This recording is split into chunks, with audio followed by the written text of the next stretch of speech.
I woke up in recovery with the taste of copper in my mouth and a nurse telling me the surgery went perfectly. Gallbladder removal. 3 hours under anesthesia. My son Trevor drove me home in silence, barely looking at me, his jaw tight with the inconvenience of having to pick up his 54-year-old mother from the hospital. I should have seen it coming, but I was still groggy, still aching, still wearing the hospital bracelet they forgot to remove. When I walked through my front door in Dearborn, Michigan, the house I'd lived in for 27 years, the house I'd raised him in alone after his father left, I found a second refrigerator in my kitchen. Stainless steel. Expensive. Taking up half the narrow walkway, plugged into the outlet I used for the coffee maker. Trevor was standing next to it with his arms crossed, earbuds in, barely glancing at me as I shuffled through the door, one hand pressed against my stitches. "It's for my food," he said flatly. "You can keep yours in the old one. I eat organic now. I'm not risking cross-contamination." I stood there, dizzy from the anesthesia, gripping the doorframe to stay upright. He didn't ask how I was feeling. He didn't offer to help me to the couch. He just walked back to his room, my guest room, the one he'd been living in rent-free for 3 years, and closed the door. I didn't say a word. I couldn't. I just went upstairs, swallowed my pain medication with tap water, and lay down in the dark. But that night, something inside me shifted. Maybe it was the drugs wearing off. Maybe it was 28 years of waiting for gratitude that never came. Or maybe it was the quiet voice I'd been ignoring for too long. The one that whispered, "You deserve better than this." By sunrise, I'd made my decision. Trevor woke up the next morning to an empty house. No couch, no TV, no dining table, no internet router. Just his precious refrigerator, humming alone in the hollow kitchen, with a handwritten note taped to its door. "Trevor, I've moved to a smaller place. Everything in this house that was mine, I sold. The furniture, the appliances, the Wi-Fi contract, all of it. This house is in my name, and it's going on the market Monday. You have 30 days to find somewhere else to live. I hope you do. I really do. Mom." I didn't answer his calls, 7 times that first morning alone. I let every voicemail pile up while I sat in my new studio apartment in Hamtramck, bare except for a futon and a coffee pot, and listened to his voice crack with panic, then anger, then something close to pleading. But I didn't break, because for the first time in decades, I wasn't putting someone else's needs above my own. I wasn't shrinking myself to make space for someone who saw me as nothing more than a convenience. And it hurt. God, it hurt. But it also felt like exhaling after holding my breath for years. My name is Martha Brennan. I'm 54 years old. I worked double shifts at a Ford parts supplier for 28 years, so my son could have new sneakers every school year. I raised him alone. I sacrificed everything. And he bought a second refrigerator because he didn't want his organic vegetables near my processed food. So I left. I sold everything I owned. I moved into a studio apartment 1/10 the size of my house. I put that house, my house, the one in my name, paid for with my paychecks, on the market. And I gave Trevor 30 days to figure out what I'd been trying to teach him his whole life. That independence isn't just about having your own refrigerator. It's about standing on your own 2 feet and learning that the people who love you aren't infinite resources you can drain without consequence. Over the next month, Trevor tried everything. He showed up at my work. He sent texts that swung between apologies and accusations. He crashed with friends who quickly grew tired of him. He drained his savings on Airbnbs. He tried to guilt the neighbors into calling me. Nothing worked. Because I'd finally learned something my own mother never did. You can't pour from an empty cup. And I'd been empty for so long, I'd forgotten what it felt like to be full. The house sold in 3 weeks. Cash offer. Full asking price. Trevor had nowhere to go. And for the first time in his life, he had to face the truth. That the safety net he'd been jumping into for 28 years was gone. That his mother, the woman he'd taken for granted, dismissed, treated like a landlord instead of a person, had finally walked away. But this isn't a story about revenge. It's a story about what happens when you finally choose yourself. When you set boundaries with the people you love most. When you realize that sometimes the most loving thing you can do is let someone fall. Because Trevor did fall. Hard. And what happened next changed both of us forever. I still think about that refrigerator sometimes. That stupid, expensive, stainless steel monument to entitlement. The thing that finally broke me, and in breaking me, set me free. Because here's what I learned. Love isn't measured by how much you sacrifice. It's measured by whether you both walk away whole. And sometimes, walking away is the only way to find your way back. This is the story of the second refrigerator. This is the story of the 30 days that saved my life. This is the story of how I learned to stop being a martyr and started being a mother. I woke up in the recovery room with a nurse's hand on my shoulder and the taste of copper in my mouth. "Mrs. Brennan? Martha? You're all done. Surgery went perfectly." I blinked against the fluorescent lights, trying to remember where I was. Dearborn Medical Center. Wednesday. Gallbladder removal. Right. The nurse, her name tag said Patricia, was smiling at me with the kind of patience you only develop after years of watching confused people wake up from anesthesia. "Your son's in the waiting room," she said. "I'll let him know you're awake." I nodded, though I wasn't sure Trevor had actually come. He'd driven me here at 6 that morning, barely speaking, his jaw tight with the inconvenience of it all.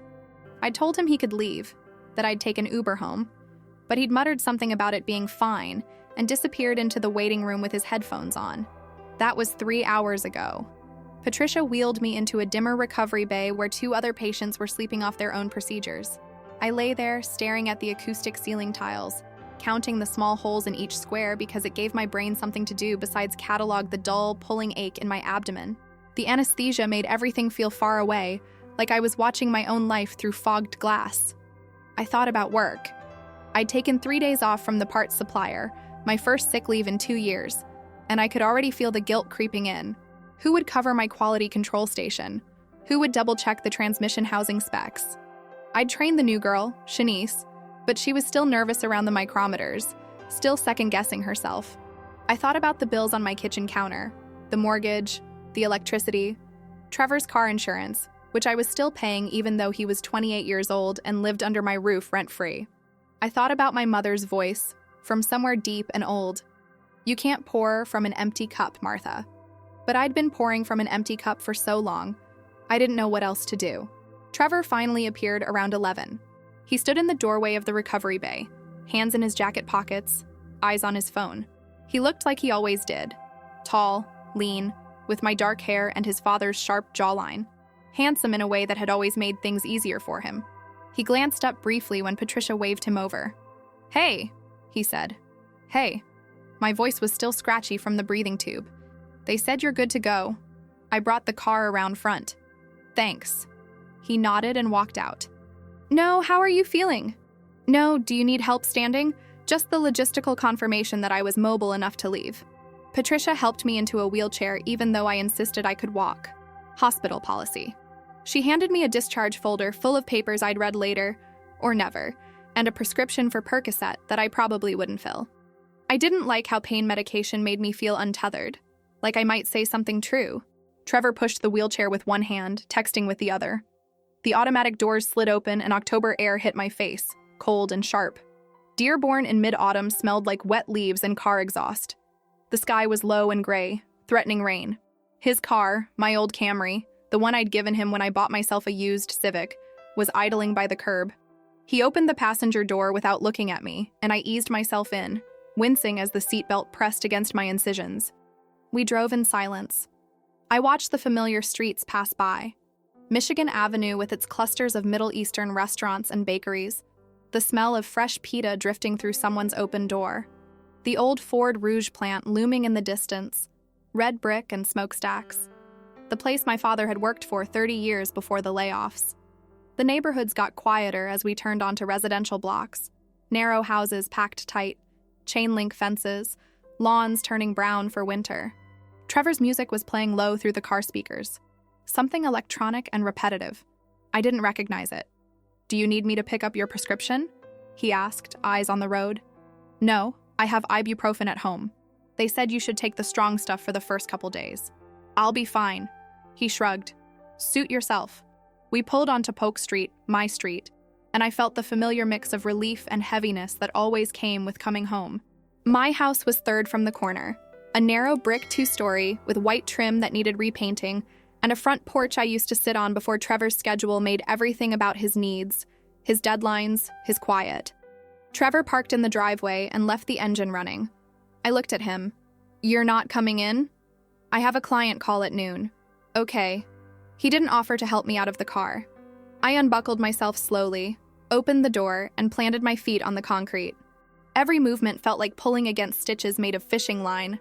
I stood, gripping the car door for balance, and Trevor finally glanced over. "You good?" "Yeah." "All right, I'll be back later." He drove off before I even reached the porch steps. The house smelled stale when I opened the front door, like old coffee and the faint, musty scent of a place that needed its windows opened more often. I dropped my purse on the side table and kicked off my shoes, padding slowly toward the kitchen. That's when I saw it. A second refrigerator, stainless steel, huge, sitting right in the middle of the narrow galley kitchen, plugged into the outlet I usually used for the coffee maker. It blocked half the walkway between the counter and the stove. I stood there, one hand still pressed to my abdomen, staring at it like it had appeared out of thin air. I heard footsteps on the stairs. Trevor came down wearing sweatpants and a hoodie, earbuds in, scrolling on his phone. He glanced up when he saw me standing there. "Oh, you're back." I pointed at the refrigerator. "What is this?" He pulled out one earbud. "What?" "This. What is this?" "It's a fridge." "I can see that, Trevor. Why is it in my kitchen?" He exhaled through his nose like I was being unreasonable. "Because I need it." "You need it." "Yeah." He opened the new fridge, completely empty except for a few glass containers of prepped meals, vegetables in neat rows, almond milk, organic everything. "I'm eating clean now, Whole30. You keep buying processed stuff, and I can't have my food near that. Cross-contamination." I stared at him. Cross-contamination. "Yeah, so I got my own fridge. You can keep using the old one. I'll use this one." He said it so casually, like it was the most reasonable thing in the world. Like I hadn't just come home from surgery. Like I hadn't been buying his groceries for 3 years while he figured things out. I wanted to scream. I wanted to grab him by the shoulders and shake him and ask when he'd become this person, this cold, entitled stranger who saw me as nothing more than an obstacle to his organic meal prep. But I didn't. I just stood there, my incisions burning, my head swimming with leftover anesthesia, and I looked at my son. Really looked at him. And I realized I didn't recognize him anymore. "Okay," I said quietly. He blinked. "Okay?" "Yeah, okay." I turned and walked toward the stairs, each step sending little shocks of pain through my abdomen. I heard him behind me, confused. "That's it? You're not gonna—" "I'm tired, Trevor. I'm going to bed." I climbed the stairs slowly, one hand on the railing, one hand pressed to my side. I went into my bedroom, the small one at the end of the hall, the one I'd taken after Trevor claimed the master because he needed space for his equipment, and I closed the door. I sat on the edge of my bed in the gray afternoon light and I cried. Not loud, not dramatic, just silent tears running down my face while I pressed a pillow to my stomach and tried to breathe through the ache. I thought about my mother again. She'd raised 4 kids on a waitress's salary after my father drank himself to death. She never complained. She never asked for help. She just kept going, kept giving, kept pouring from that empty cup until there was nothing left but dust. She died at 59. Heart attack, alone in her apartment. I was 54. And I was so tired. I must have fallen asleep because when I opened my eyes, the room was dark and my phone was buzzing on the nightstand. I fumbled for it, squinting at the screen. A text from my coworker, Linda. "Hey hun, hope surgery went okay. Don't rush back. We got you covered. Rest up." I typed back a quick thank you and set the phone down. My mouth was dry. My stomach was empty. I needed water and probably food, but the idea of going downstairs, of seeing that second refrigerator again, of facing Trevor's indifference, made me want to crawl back under the covers. Instead, I got up slowly and went to the bathroom. I washed my face. I stared at myself in the mirror. Dark circles, gray roots coming in, lines around my mouth from years of holding my tongue. Who are you? I thought. When did you become someone who accepts this? I didn't have an answer. I changed into clean pajamas and went downstairs. The house was quiet. Trevor's bedroom door was closed, light seeping out from underneath, the faint click-click of his keyboard, probably on a video call, the one he'd left me at the hospital for. I walked into the kitchen and stood in front of the 2 refrigerators. The old one, mine I guess, was covered in magnets and expired coupons and a photo of Trevor at his high school graduation, grinning in his cap and gown. The new one was pristine, empty of history. I opened my fridge and pulled out a container of leftover pasta. I ate it cold, standing at the counter because sitting at the table felt like too much effort. And while I ate, I thought about the mortgage payments, about how this house was in my name, bought with my savings, maintained with my paycheck. I thought about the furniture. Every piece of it purchased by me, chosen by me, paid for by me. I thought about the TV, the Wi-Fi, the dishes, the towels, the coffee maker that was now unplugged to make room for Trevor's refrigerator. I thought about how I'd let him move back in temporarily 3 years ago when his startup failed. How temporary had stretched into months, then years. How he'd stopped paying rent after the first 2 months. How he'd stopped offering to help with groceries. How he'd slowly, steadily taken over my space, my peace, my life. And I thought about that refrigerator, that stupid, expensive, stainless steel refrigerator, the final insult. I finished my pasta and rinsed the container. I took my pain medication with a glass of water. And I went back upstairs past Trevor's closed door, and I sat at the small desk in my room, the one I used to pay bills. And I opened my laptop. I didn't make the decision all at once. It came in pieces, like puzzle pieces clicking into place. I opened Zillow and searched for studio apartments in Hamtramck. Cheaper rent, closer to work. I scrolled through listings, comparing prices, imagining myself in those small, quiet spaces. I opened Craigslist and started listing things. The couch, the dining table, the TV, the coffee maker, all of it. I priced everything to sell fast. I opened my bank statements and calculated. With the sale of the furniture and the deposit on a new place, I'd have enough to move by the weekend. And then I opened a document and I wrote a note. Simple, direct, true. Trevor, I've moved to a smaller place. Everything in this house that was mine, I sold. The furniture, the appliances, the Wi-Fi contract, all of it. This house is in my name, and it's going on the market Monday. You have 30 days to find somewhere else to live. I hope you do. I really do. Mom. I read it 3 times, changed nothing, printed it. And then I sat in the dark, listening to the house settle around me, and I felt something I hadn't felt in years. Relief. I didn't sleep much that night. I kept running through the logistics. What I'd keep, what I'd sell, who I'd call, how fast I could move. By morning, I had a plan. And by the time Trevor woke up, I'd be gone. I moved like a woman possessed. Thursday morning, 6 a.m. I was already awake when my alarm went off. My incisions ached, but I ignored them. I had 3 days before I was supposed to return to work, and I was going to use every single hour. Trevor was still asleep. I could hear him snoring through his door as I crept downstairs, laptop under my arm, phone in my pocket. I made coffee in the pot I'd soon sell and sat at the kitchen table, watching the sun come up through the window above the sink. The light hit that second refrigerator and made it gleam. I stared at it while I drank my coffee. I thought about smashing it, taking a hammer to that pristine stainless steel, denting it beyond recognition, leaving it as broken as I felt. But that wasn't who I was. Violence wasn't my language.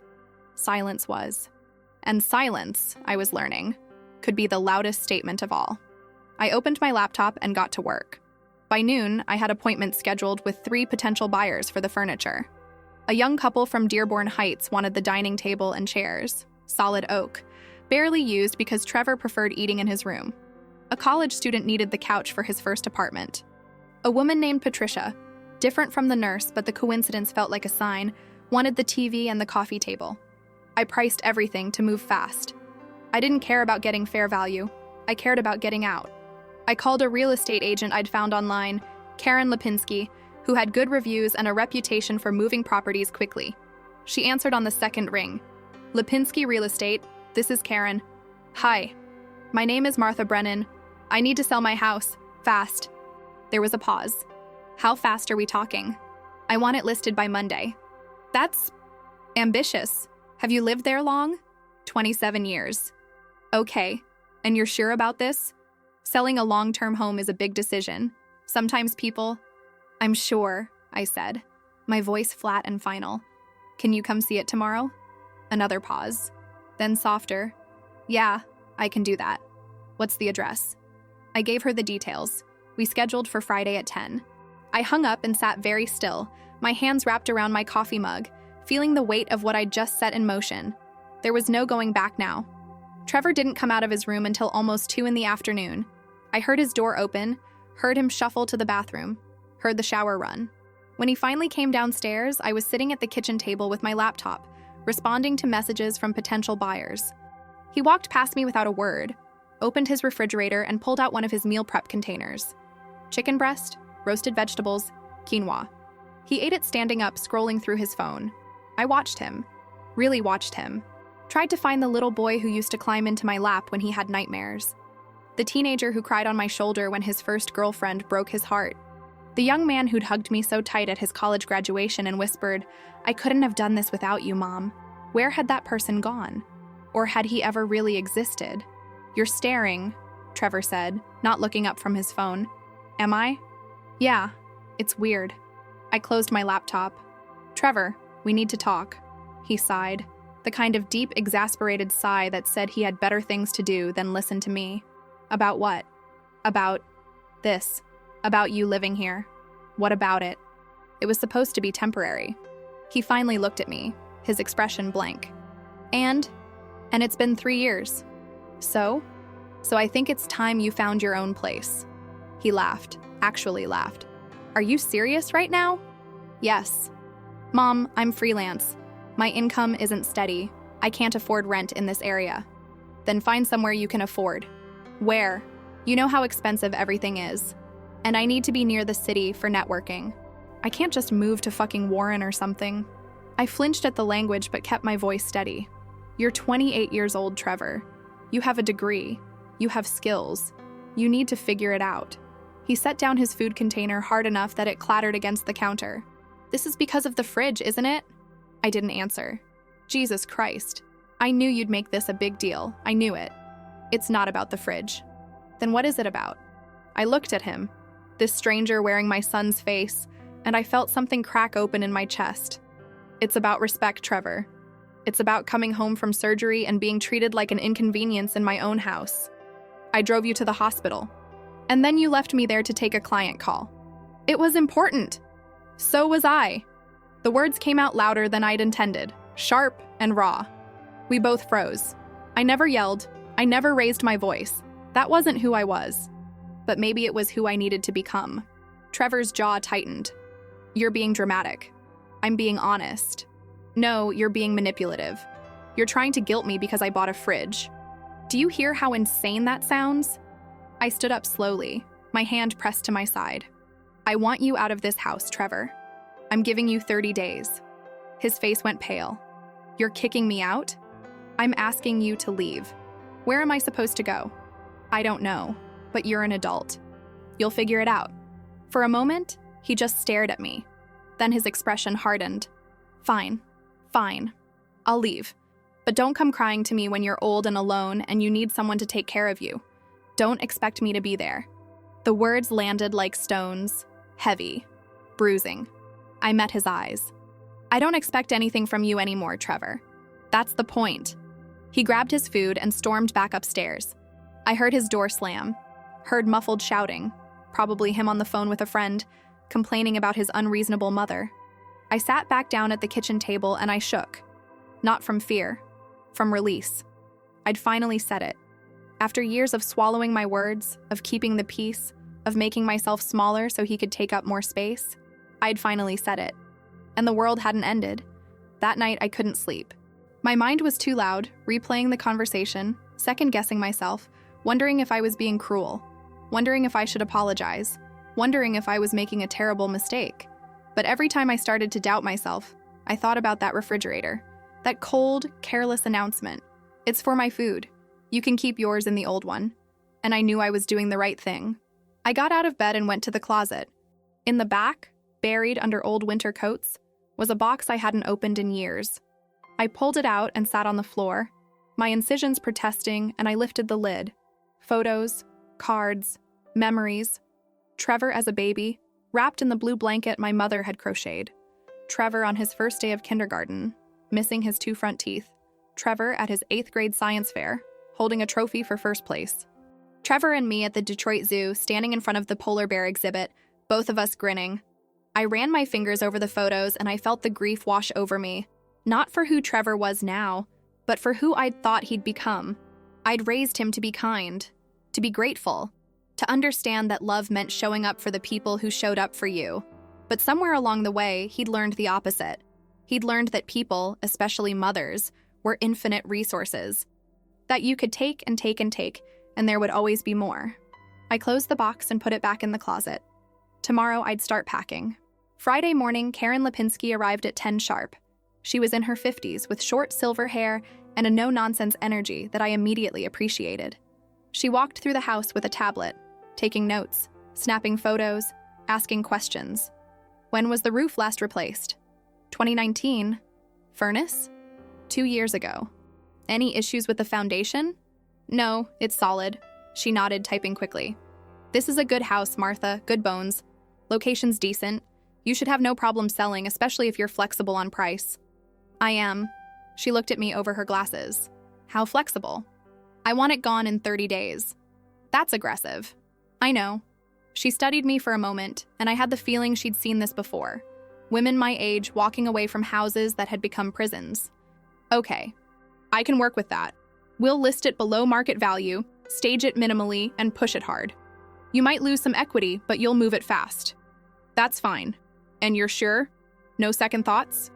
I looked around the living room, at the walls I'd painted, the floors I'd mopped 1,000 times, the window where I used to watch Trevor play in the yard. I'm sure, I said. She smiled. Not pity. Respect. All right, let's do this. Trevor avoided me for the rest of the day. He stayed in his room, door closed, headphones on. I could feel his anger radiating through the walls like heat. But I didn't care anymore. I spent Friday afternoon meeting buyers. The couple came for the dining table and loaded it into a U-Haul with careful precision, thanking me 3 times. The college kid arrived with his dad and they carried the couch out together, the boy grinning like he'd won the lottery.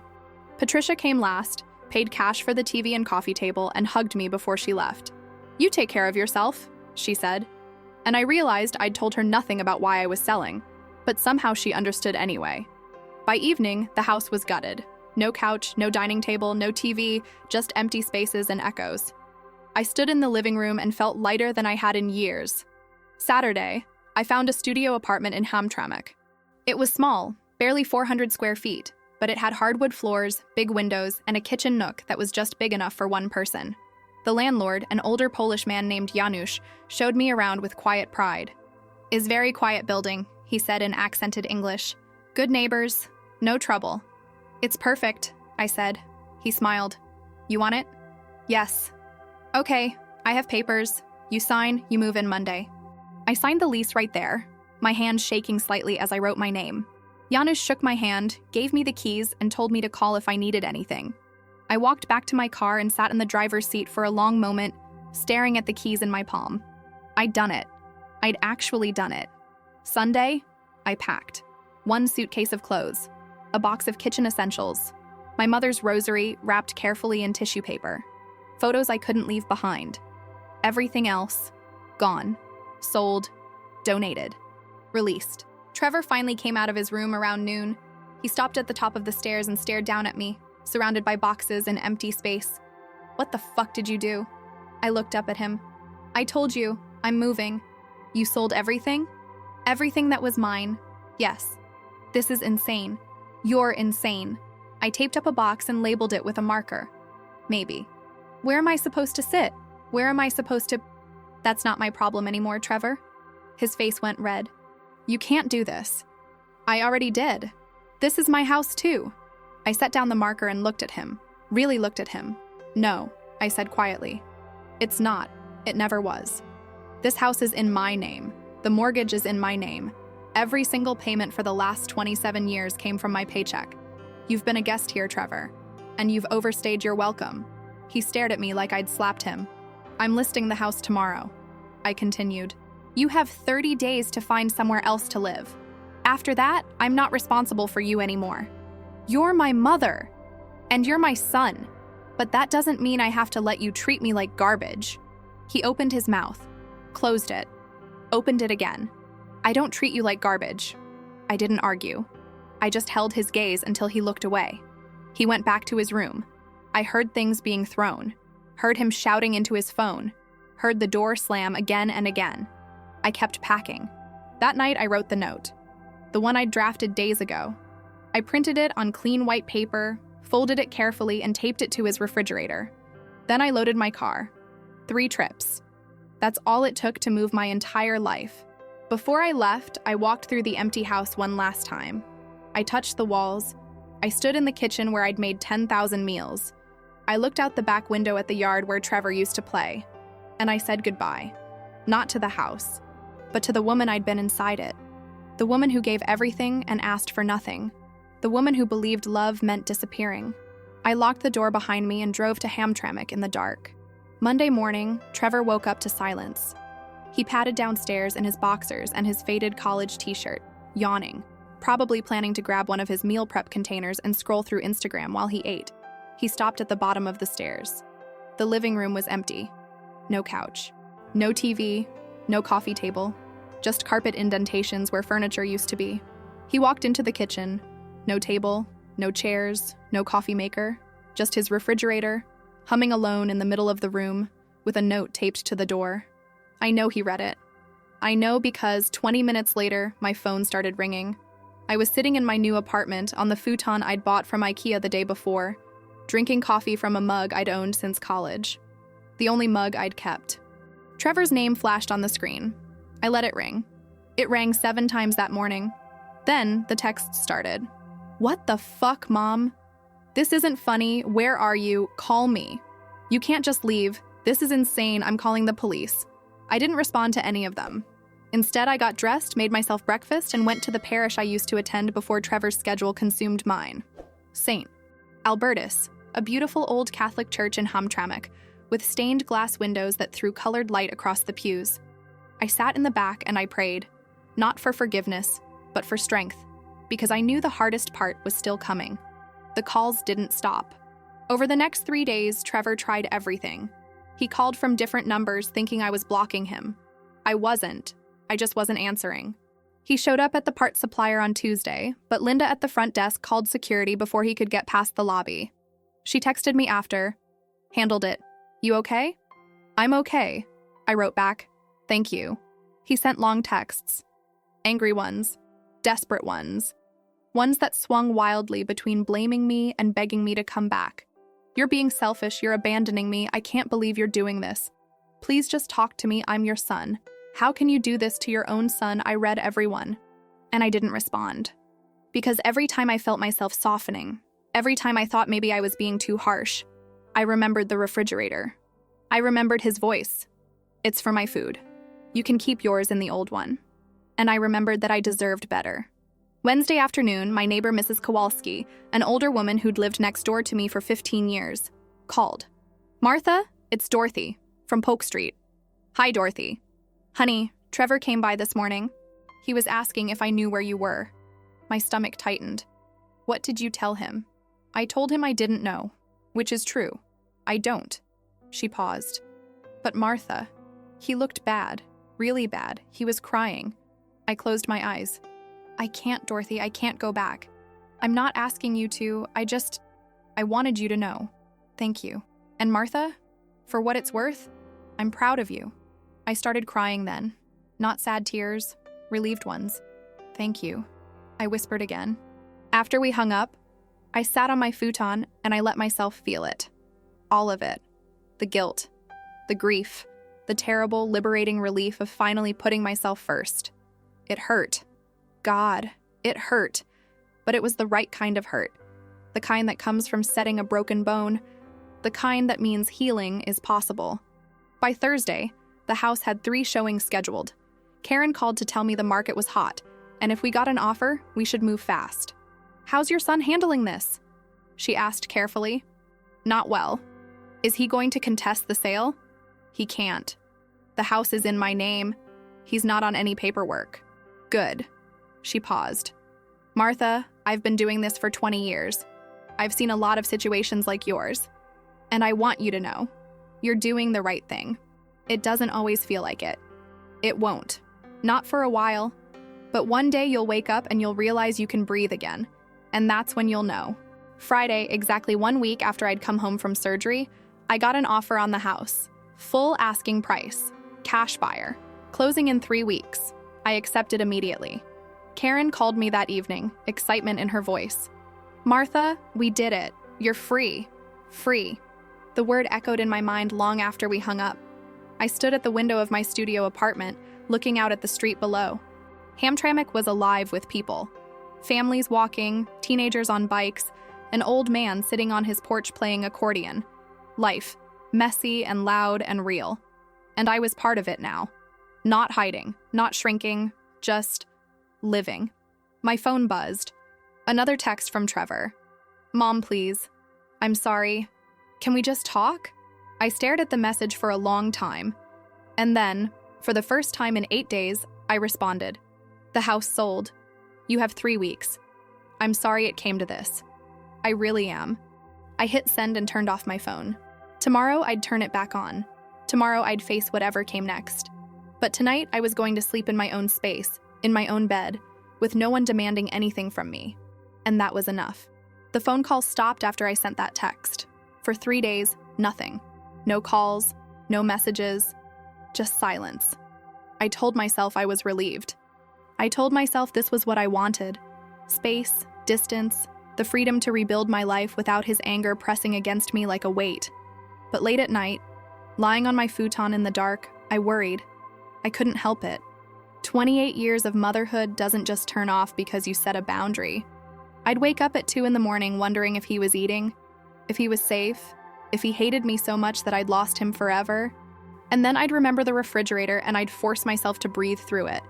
He's an adult, I told myself. He has to figure this out.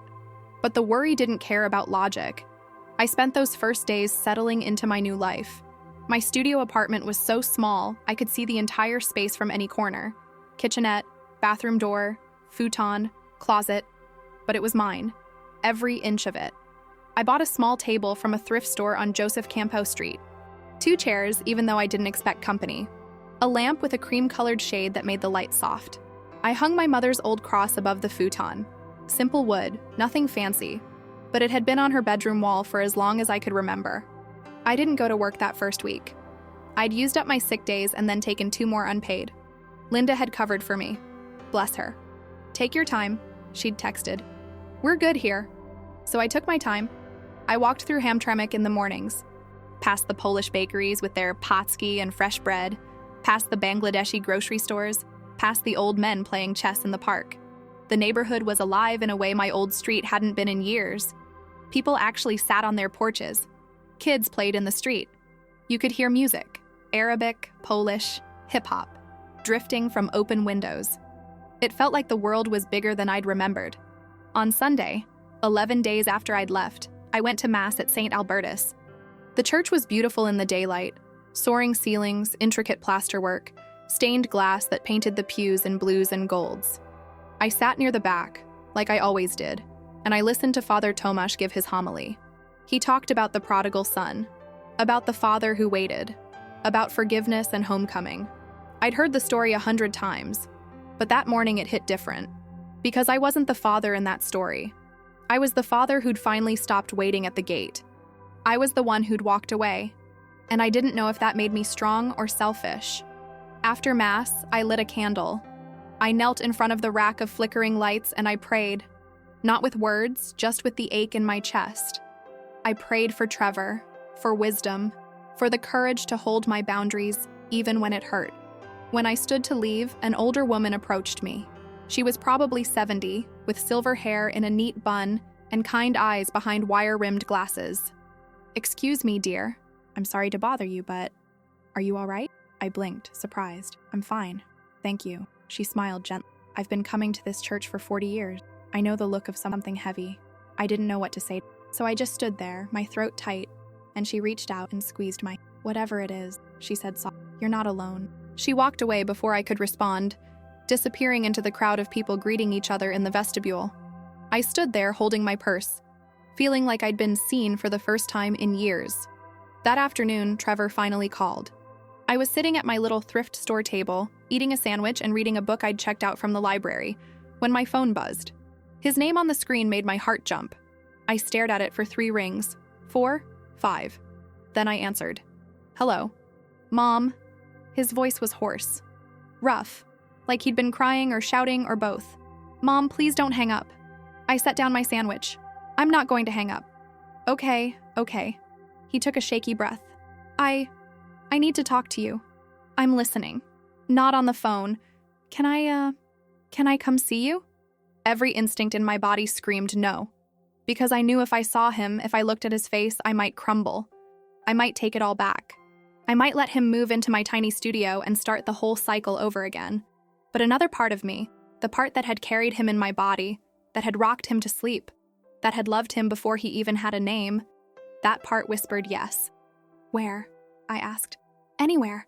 I don't care, just please. I thought for a moment. There's a diner on Joseph Campau. Eva's. Do you know it? I'll find it. Tomorrow, noon. Okay, thank you, Mom. Thank you. He hung up before I could say anything else. I sat there with my phone in my hand, my heart pounding, wondering if I'd just made a terrible mistake. I barely slept that night. I kept rehearsing what I'd say, kept imagining how he'd look, kept bracing myself for his anger or his tears or whatever version of Trevor would show up. By morning, I was exhausted. I showered, dressed in clean jeans and a sweater, and walked to Eva's diner 20 minutes early. I wanted to be settled before he arrived, wanted to feel grounded. Eva's was a classic Polish diner, vinyl booths, formica tables, a long counter with red swivel stools. The smell of fried pierogies and coffee hit me the second I walked in. I chose a booth by the window and ordered coffee from a waitress who called me honey and didn't ask questions. I watched the street, watched people walking by, watched a stray cat sunning itself on a doorstep across the road. And then I saw him. Trevor was walking up the sidewalk, his hands shoved in his jacket pockets, his shoulders hunched against the October wind. He looked thinner, tired. His hair was messy, like he hadn't been taking care of himself. He pushed open the diner door and scanned the room until he found me. Our eyes met. He walked over slowly and slid into the booth across from me. For a long moment, we just looked at each other. Hi, he said finally. Hi. The waitress came over with a menu. Trevor waved it away. Just coffee, please. She nodded and disappeared. We sat in silence until she came back with his cup. He wrapped his hands around it like he needed the warmth. Thanks for meeting me, he said. Of course. I didn't think you would. I didn't respond to that. I just waited.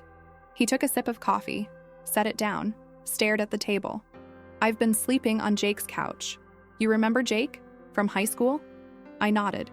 He said I could stay for a couple weeks, but it's not. It's not working. He's got a roommate and they're both annoyed that I'm there. I can tell. They don't say it, but I can tell.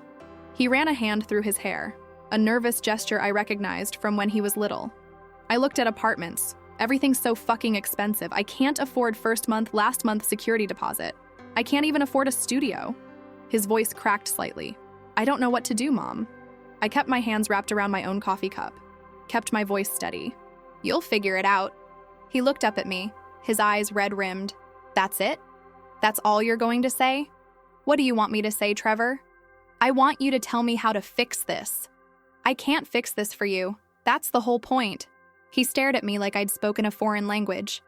You're really not going to help me. I didn't say that. Then what are you saying? I set down my coffee and leaned forward. I'm saying that for 3 years, I let you live rent-free in my house. I paid for your groceries, your car insurance, your internet. I gave you space and time and every opportunity to get on your feet. And instead of gratitude, I got a second refrigerator and a son who treated me like I was in his way. His jaw tightened. Let me finish. My voice was firm, but not cruel. I came home from surgery, Trevor. I was in pain and I was tired and I needed rest. And you couldn't even ask how I was feeling. You just told me where I could keep my food in my own kitchen. I was stressed. So was I.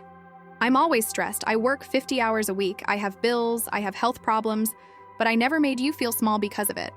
He looked away, his face flushing. I didn't mean to make you feel small, but you did. Silence. Heavy and uncomfortable. I'm sorry, he said finally, his voice barely above a whisper. I know. Do you? Because it doesn't feel like you do. I studied his face, the stubble on his jaw, the dark circles under his eyes, the way he wouldn't quite meet my gaze. And I saw it. The fear, the shame, the dawning realization that he'd burned a bridge he'd taken for granted. I believe you're sorry, I said gently, but sorry isn't enough to undo 3 years of taking me for granted. So that's it? We're just done? I didn't say that either. He finally looked at me, really looked at me. Then what do you want from me? I want you to grow up, Trevor.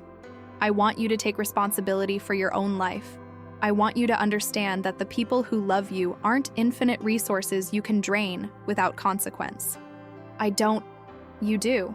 You've been doing it since you moved back in, maybe longer. And I let you, because I thought that's what good mothers do. They sacrifice. They give.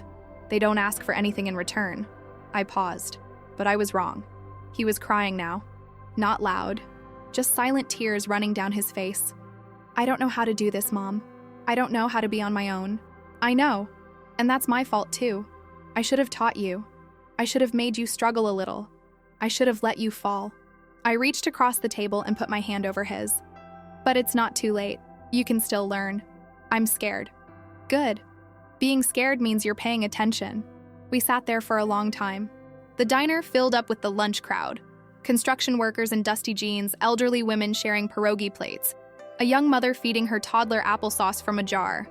Life happening all around us while we tried to figure out how to be mother and son again. Eventually, Trevor wiped his face with a napkin. The house closes in 2 weeks. I know. Where am I supposed to go? I took a breath. This was the part I'd been dreading. I can loan you money for a security deposit. Loan, Trevor, not give. You'll pay me back. He nodded quickly. Okay, yes, I will, I promise. And you'll need to find something you can actually afford. Not in Dearborn, maybe East Point or Roseville, somewhere cheaper. Okay, and you'll get a second job if you need to. Freelance isn't enough. You need steady income. I know. And Trevor? I squeezed his hand. You'll go to therapy. He blinked. What? You'll go to therapy. I'll help you find someone if you need it. But you have to go. Because this, I gestured between us. This didn't happen overnight, and it's not going to heal overnight either. He pulled his hand back slowly. You think I need therapy? I think we both do. He sat with that for a moment. Then quietly, okay. Okay? Yeah. Okay, I'll go. I felt something loosen in my chest. Not forgiveness, not yet, but the beginning of something like hope. We left the diner together. Trevor walked me back to my building, his hands in his pockets, his steps slow. This is where you live now? He asked, looking up at the modest brick building. Yeah. It's small. It's enough. He nodded. We stood on the sidewalk, the October wind scattering leaves around our feet. Can I see it? He asked. I hesitated. Not yet. He looked hurt but nodded. Okay. But we can do this. Meet for coffee. Talk. Take it slow. Yeah. Okay. He turned to leave, then stopped. Mom? Yeah? I really am sorry about everything. I looked at him, this man I'd raised, this stranger I was learning to know again, and I felt the weight of all those years between us. I know, I said. Me too. Over the next 2 weeks, things shifted. Slowly, carefully. Trevor found an apartment in Warren, a small one-bedroom in an older building. Nothing fancy, but it was his. I loaned him $800 for the deposit. He signed a promissory note, his hand shaking slightly as he wrote his name. He got a part-time job at a sporting goods store, retail, minimum wage. He hated it, I could tell, but he didn't quit. He sold that second refrigerator, got half of what he paid for it. I didn't say I told you so. I just listened when he told me about it over coffee. And he found a therapist, a guy named David who specialized in family issues and young adult transitions. Trevor went twice a week. He didn't talk about what they discussed, and I didn't ask. But I could see the changes. Small ones. The way he said thank you. The way he asked how I was and actually waited for the answer. The way he looked me in the eye. Meanwhile, I started my own therapy. A woman named Dr. Patricia Chen, another Patricia, which made me smile, who worked out of a small office in Dearborn Heights. She was younger than me, calm and steady, and she didn't judge when I cried through our first session. You did something very brave, she told me. I don't feel brave. I feel guilty. They can both be true. We worked on boundaries, on guilt, on the difference between being a good mother and being a martyr, on how to love someone without losing yourself in the process. It was hard work, harder than I expected, but I kept showing up. The house closed 3 weeks after the offer came through. I signed the papers at Karen's office, my hand cramping by the time I finished all the signatures. When it was done, Karen shook my hand and smiled. Congratulations, Martha. You're officially a free woman. I walked out to my car and sat in the driver's seat for a long time, staring at the paperwork in my lap. 27 years, gone, signed away in 45 minutes. I thought about the day we'd moved in. Trevor was a baby, barely walking, and I'd carried him over the threshold like a bride, laughing because it felt silly and right. I thought about all the Christmases, the birthday parties, the ordinary Tuesday nights making dinner while he did homework at the kitchen table. I thought about the woman I'd been in that house, the one who kept giving until there was nothing left, and I realized I didn't miss her. I missed the house. I missed the memories. But I didn't miss who I'd had to become to survive there. I drove back to Hamtramck with the windows down, cold October air whipping through the car, and I felt something I hadn't felt in years. Relief. Trevor moved into his apartment on a Saturday. I helped him. Not financially, I'd given what I could, but physically. I showed up with cleaning supplies and helped him scrub down the kitchen and bathroom before he brought his things in. It was strange being in his space. Seeing him arrange furniture, hang curtains, stock his small refrigerator with groceries he'd bought himself. "It's not much," he said, looking around the bare living room. "It's yours," I replied. "That makes it everything." He smiled, a real smile. The first one I'd seen in months. We ordered pizza and ate it sitting on his floor because he didn't have a table yet. We talked about his job, about the neighbors he'd met, about the weirdly aggressive squirrel that lived in the tree outside his window. We didn't talk about the house. We didn't talk about the refrigerator. We just existed together, in the present, without the weight of resentment between us. When it was time for me to leave, Trevor walked me to my car. "Thanks for helping today," he said. "Of course." "And Mom?" He shifted his weight, nervous. "I'm going to pay you back. The loan. I know I said it before, but I mean it. I'm going to pay you back. I know you will. And I'm going to be better. I'm working on it. With David. I'm really trying." I reached out and touched his cheek the way I used to when he was little. "I know, honey. I can see it."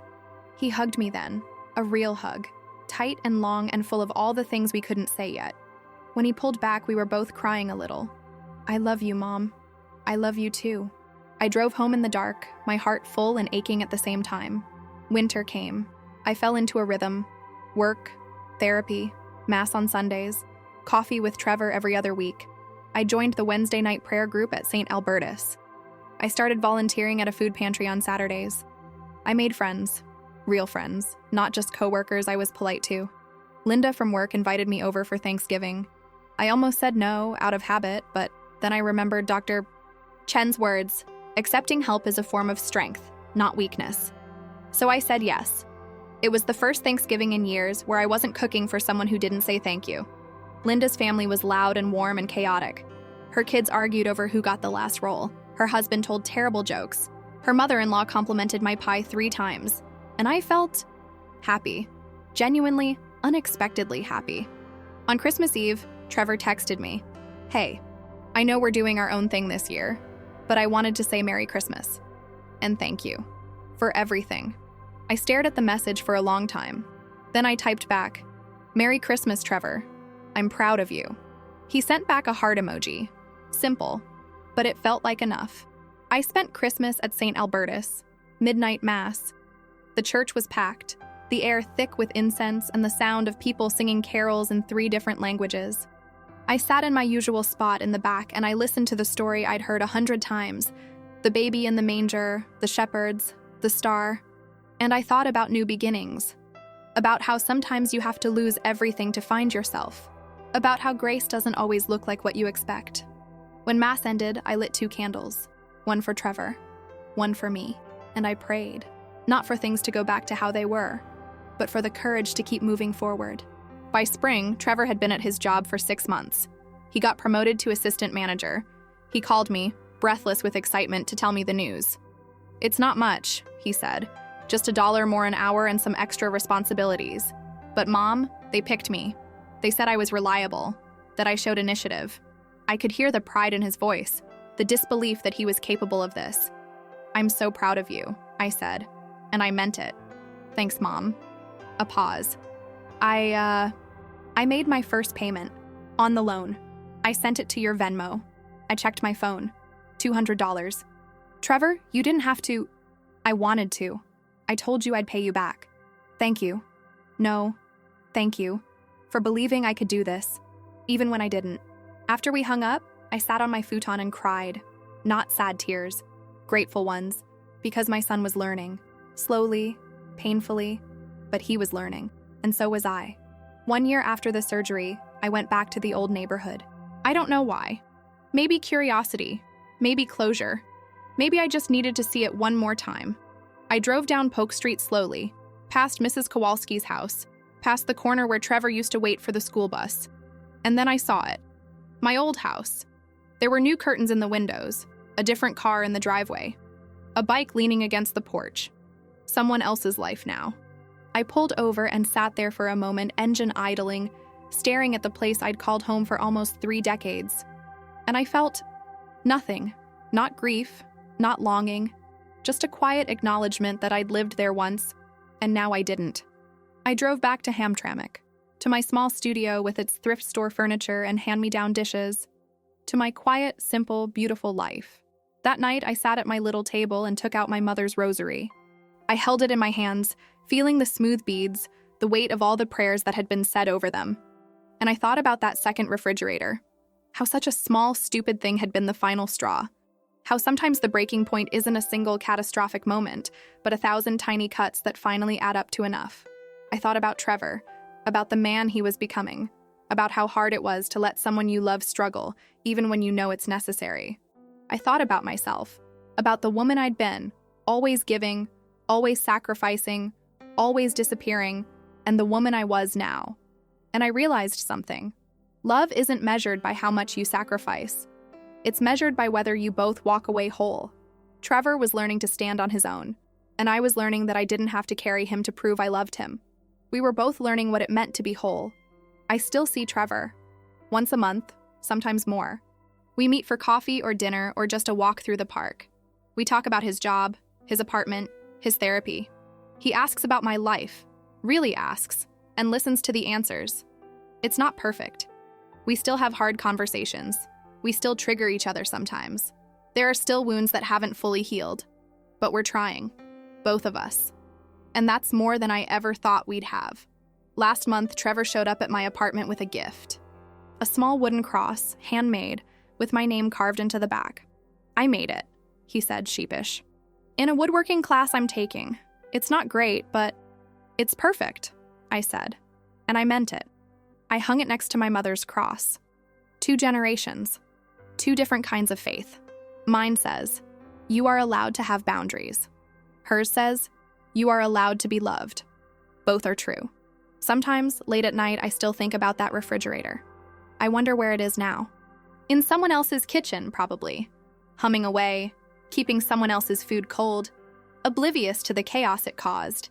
And I smile, because that refrigerator, that stupid, expensive stainless steel monument to entitlement, was the best thing that ever happened to me.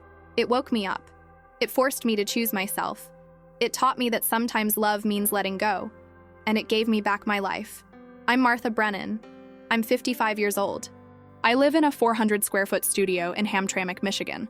I work at a parts supplier. I go to Mass on Sundays. I have a son who's learning to stand on his own. And I am enough.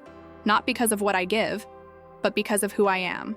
And that, I think, is grace. The end.